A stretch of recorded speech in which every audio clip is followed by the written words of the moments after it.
Nalazimo se u radničkoj koloniji trudbenika. Ova kolonija sastojala se od 2 samačka hotela i velikog broja drvenih baraka u kojima je svojevremeno živelo preko 800 radnika i radnica trudbenika. Osim smeštaja, ova kolonija je njima pružala i medicinsku negu u sopstvenoj ambulanti. Njima su bile na raspolaganju i knjige iz zajedničke biblioteke, kao i ishrana u menzi, a nadomak menze nalazio se i radnički klub za zabavu i druženje.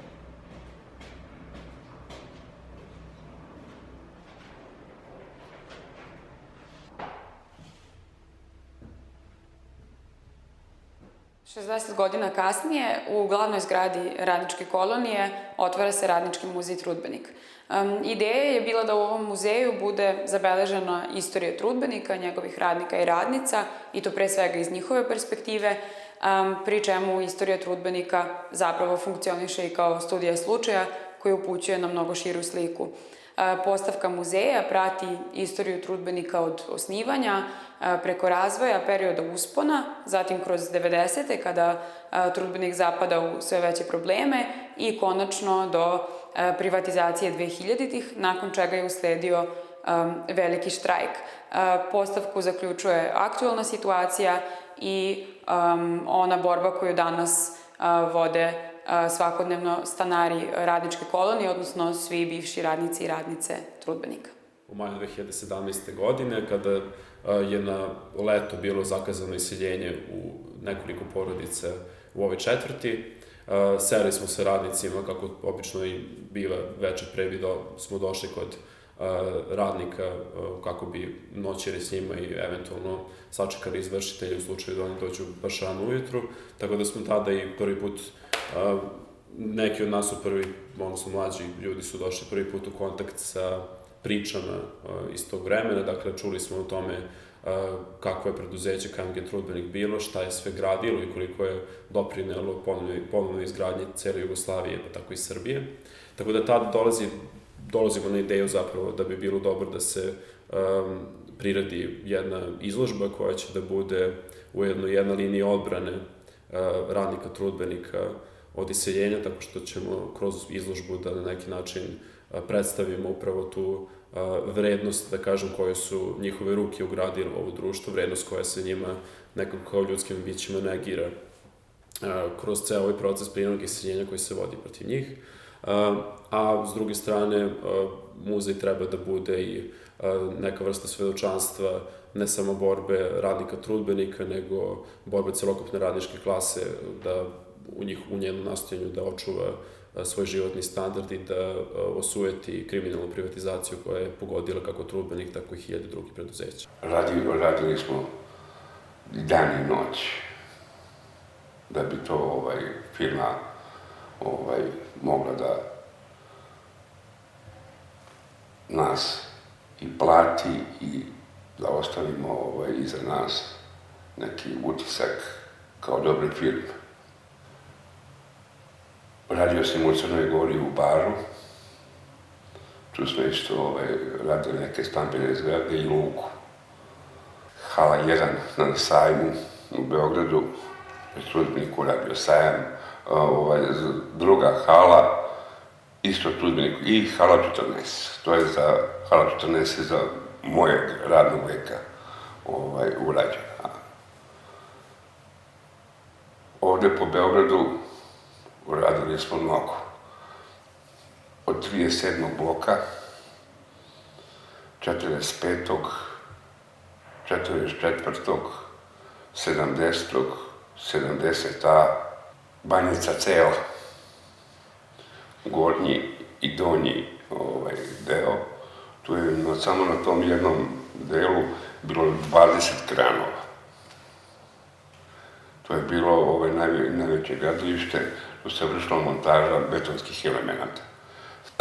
Trudbenik je u svoje vreme imao 17.000 radnika, pa je to posle smanjivalo, odnijelo ljudi su odlazili u penziju. Ja kad sam počeo da radim, bilo je nekih 9.000. Radio sam jedno vreme u Moskvi i na Jalti. Bio sam 3 mjeseca na Jalti, pa s Jalte otišao za Moskvu uoči olimpijade. To mi je prvo inostranstvo koje sam otišao da radim. Zatim posle sam se vratio u zemlju i radio ovde do 80. godina kada je počeo nov posao u Iraku, jedan od najvećih poslova koje ikad jugoslovenske neke firme koje su radili. Mi smo bili glavni nosioci tog posla. Taj posao je bio projekat 1100 preko Savezne direkcije za robne rezerve, to je SDPR. Preko naše vojske, što su vojni objekti bili. Za vreme mog boravka u Iraku padale su granate po objektu gde sam bio u Paladuzu. Bio sam 14 meseci tu. Gledali smo kako rakete idu s jedne na drugu stranu. Iranci upute 2 rakete, ovi upute 5. Gledao sam zarobljene Irance koji su stajali da uzmu vodu, da piju, pošto smo imali fabriku za preradu vode. I odatle se posle vratio, izbila je kriza u zemlji. To ste možda čuli od priče vaših roditelja, inflacija.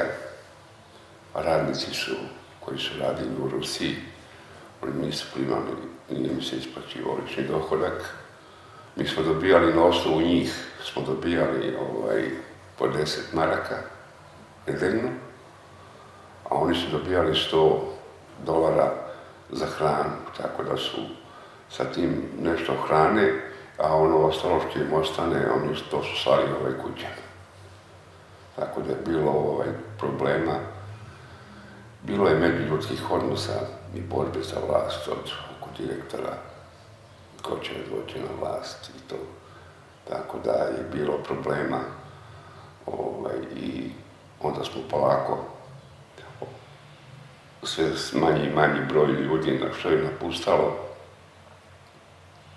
Smo ostali nekih 2200 radnika.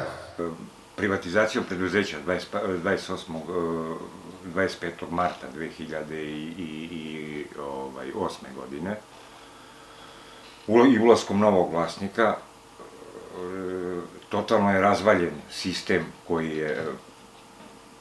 sistem poslovanja u trudbeni gradnji i to je dovelo do toga da su se već u septembru mesecu pojavile da je pojedine zaposlene radnike prebacio u preduzeće koje je bilo privatizovalo preduzeće. I već su tada počeli prvi problemi zaposlenih oko zdravstvenog osiguranja, znači polako se gubilo participacija učestvovanja i zaštite zaposlenih u tom zdravstvenom delu.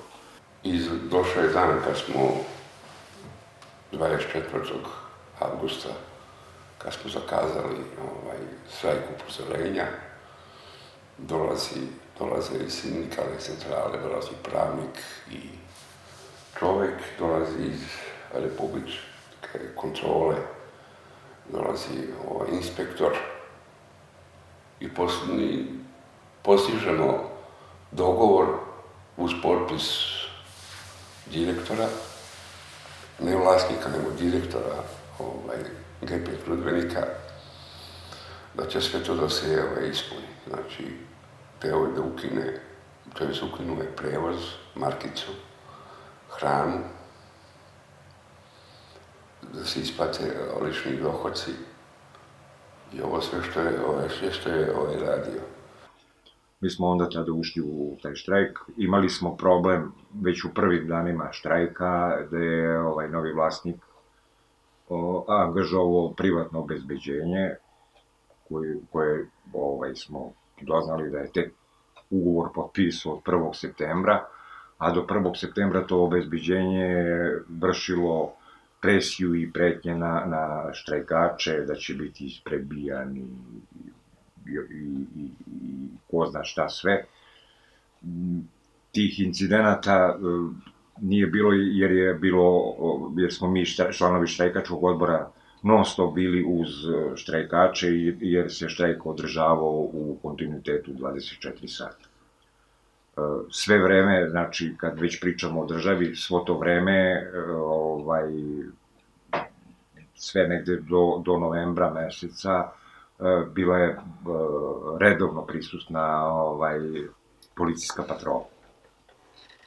To je više bilo zbog tih incidentnih situacija koje su pretile non stop da izazovu haos i nerede, između ostalog jer je u tom periodu i mi kao članovi sindikata i štrajkački odbor koji imali smo našu prostoriju gde su na sve stvari bile izbačene sa svom našom pratećom dokumentacijom. Tako da je posle toga vrlo brzo i prekinuta bilo kakva komunikacija sa vlasnikom ili vlasnicima, tačnije, pošto je bilo dva. Videći da se tu ništa ne dešava i da ne možemo da napravimo nikakav niti dogovor, niti sporazum kako bi štrajk priveli, mi smo već u sredinom septembra pokušali da potražimo pomoć od strane institucije u državi, ispred Agencije za privatizaciju, pisanjima Ministarstvu rada, organizovanjem dela protesta od par sati ispred Ministarstva ekonomije i regionalnog razvoja koja je bila za privredu tada nadležna, ispred Agencije za privatizaciju gde smo pokušali da vodimo razgovore, da kažemo na to da je to iz privatizacije. Međutim, u svim tim situacijama država se bukvalno oglašavala kao da to nije u njihovom domenu. Jako organizovano su se ljudi opirali propasti preduzeća za koje su vidjeli da dolaze sa privatizacijom. Oni su dosta rano reagovali na prve pokazatelje da će njihovo preduzeće očigledno krenuti nizbrdo, kao što su vidjeli da su pre toga prolazila mnoga druga. Štrajk je trajao više 9 meseci, svakodnevno na ulici, dakle, dosta uporno, dosta dosledno, dosta solidarno su oni vodili tu borbu i sa, da kažem, minimalnim uspehom, makar su uspeli da dobiju otpremnine. Preduzeće nisu mogli da spasu, to je naravno u toj situaciji kada imate državu protiv sebe i to pritom državu koja vodi jedan proces za koji tvrdi da je istorijski i da je u interesu bolje budućnosti svih nas, onda ono što je proces više istorijski, to je država surovija u njegovom sprovođenju, tako da li je bilo moguće možda uraditi još, uložiti neki dodatan napor sa strane štrajkača pa da se eventualno sačuva i preduzeće ili neki njegovi delovi, ne znam, možemo da spekulišemo oko toga. I onda se državni organi dogovorili da nam KMG Trudbenik da poveže 2 radna dana i da nam isplati 300 maraka po godini staža. Ili 300 evra, kako se to danas kaže. Tako da smo isplaćeni i mi bili smo se dogovarali, međutim veliki broj ljudi, ne možeš ti sve ljude da ubediš da te pare uložimo, da mi sami kupimo firmu, međutim nisi mogao da sa ljudima da se dogovoriš, ljudi su tražili izlično pare i to je tako se desilo. Što je meni nešto vrlo žao. Prve otkaze smo dobili već 22. oktobra, gde je kompletan štrajkački odbor dobio otkaze i uz to je dobilo još 32 ljudi kao represija, odgovor na štrajk.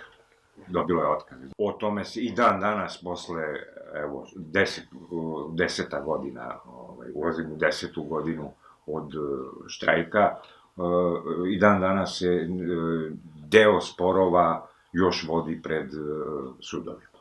S time što smo ukupno, ajde sad mogu da otkrijemo te neke detalje, imali smo 7 ljudi smo imali koji su ostali u pozadini i štitili naše interese. Imali smo čoveka u kadrovskoj službi, u arhivi, da bi mogli da imamo podatke, da znamo kako da reagujemo, kako da se postavimo, jer je dolazilo do friziranja podataka. Tako da smo u principu 138 aktivnih i 7 ljudi pasivnih, ljudi koji su učestvovali u štrajku. Tako da je ukupna neka cifra 145 ljudi. I nije usamljen slučaj u tom smislu, bilo je čak i hrabrijih i impresivnijih borbi i opiranja propadanju, ali nažalost one su prošle potpuno ignorisano pre svega u javnosti, od strane makar onih delova javnosti koji su sebe smatrali pobedničkim u kontekstu privatizacije i post-petooktobarskih reformi. Jedna jako surova kampanja laži se obrušila na svaki štrajk koji bi se pojavio. U smislu su to neki ljudi koji samo pokušavaju da sačuvaju nekakve svoje privilegije iz starih vremena, a te njihove privilegije svima nama smetaju da dođemo do demokratije, bolje budućnosti i ne šta. Tako da, malte ne o štrajkovima, uličnim protestima radnika 2000. godina se u liberalnoj štampi i u tadašnjoj mainstream štampi u vreme vladavine stranaka DOS-a pisalo malte ne kao nekakvoj neprijateljskoj delatnosti. Većina tih radničkih štrajkova je bila artikulisana na antikorupciji, na postavljanju pitanja da se to ne događa po zakonu i da to nije ne ide u skladu sa onim ciljevima privatizacije koji su nam obećani, a to je oporavak privrede, nego da ide očigledno u potpuno kontrapravcu, znači na uništavanju privrede, na uništavanju preduzeća. Ono što mislim da je danas naročito važno jeste da pamtimo da se taj otpor desio, jer nije svejedno za nas danas i za politiku danas i za društvo kako hoćemo da gradimo, veoma je važno da li su samoupravni socijalizam i društvena svojina predati bez borbe ili je bilo pokušaja da se ta reforma sprovede na neki elementarno human način koji bi bio od koristi čitavom društvu, što je zašto su se štrajkovi u to vreme i zalagali. Zapravo radnici su ostali poslednji koji su branili javni interes, jer prosto bili su prvi koji su mogli da primete u svojim preduzećima da bukvalno pred njihovim očima nestaje ekonomska supstanca i nestaje bilo kakva mogućnost da društvo stane na svoje noge. U neposrednom komšiluku muzeja se nalazi 20-ak trošnih kućica i baraka različite vrste i etaže. Sve u svemu komšiluku živi oko 100 ljudi, dakle to su mahom bivši radnici sa njihovim porodicama ili njihovi naslednici, ali isto tako su prosto u ovim napuštenim prostorijama našli utočište i beskućnici koji su prosto skvotirali te objekte uz saglasnost ili bez saglasnosti nekadašnjih stanara radničke kolonije. Veliki je problem što između radnika i samih radnika i ljudi koji su došli tu sa strane ne postoji dovoljna komunikacija i dovoljno, da kažem, nemaju zajedničke institucije, odnosno nemaju interesne organizacije koje su formirali za sebe da bi se borili za svoje interese, tako da smo kroz ovaj poduhvat odbrane ovog naselja od prinudnih izvršenja koje su krenuli 2017. zajedno sa ovim projektom muzeja pokušali da izgradimo isto tako i linije komunikacije između samih radnika, tako što ćemo ih povezati oko nekih stvari koje su bitne za njihov život, dakle da li su to ove stvari koje su ih vezivale u prošlosti, dakle ovaj polje rada, ili to sada ova borba koja je mnogo bitna i mnogo urgentnija, to je ta borba za stanovanje. Ovo je prinudno iseljenje na 70. bloku, ispred hotela Samar. Znači, morali su odvojiti ove kornjače, da izbacuju ljude sami koji su bili tamo. Privatizacija stambenog fonda, pre svega, nekadašnjeg stambenog fonda u društvenom vlasništvu SFRJ-a, se pretežno desila početkom 90. godina, kada su stanovi nekada u društvenom vlasništvu privatizovani na način da ljudi koji su u tom trenutku imali stanarsko pravo su dobili mogućnost, pravo da po dosta povoljnim uslovima otkupe te stanove u kojima su živjeli, u kojima su imali stanarsko pravo i da to postane njihova svojina. Sad ta privatizacija, naravno, kontroverzna bila dosta, taj korak kao i sve druge privatizacije. Neka leva kritika je bila zašto uopšte privatizovati, zašto da društveni stambeni fond ne nastavi da postoji i da funkcioniše na način na koji je funkcionisao nekada, solidarno. Dok je kritika s desna bila zašto prodavati siromašnim vlasnicima, zašto ljudima koji su unutra, zašto ne real estate kompanijama koje će onda time da manipulišu, da uvećavaju i... Ono što je problem jeste da je time faktički ne samo prestao da postoji stambeni fond od društvenog vlasništva, nego je prestala i intervencija države i društva u izgradnju novih stanova, prosto taj fond je onda se više nije uvećavao i jako veliki broj ljudi je ostao nigde. Kroz pokušaje da od radnika i radnica dobijemo neke predmete, neke priče, neka svedočanstva koje će nam pomoći u koncipiranju i realizaciji izložbe koja se nalazi u ovom muzeju.